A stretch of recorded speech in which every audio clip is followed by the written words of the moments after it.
ਨਾ ਮਿਲੀ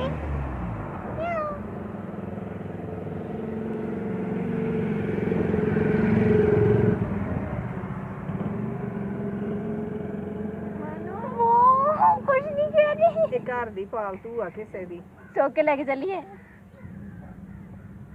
ਇਹ ਕਿਸੇ ਦੀ ਪਾਲਤੂ ਆ ਚੱਲੀਏ ਲੈ ਕੇ ਚੁੱਕ ਲਾ ਹੈ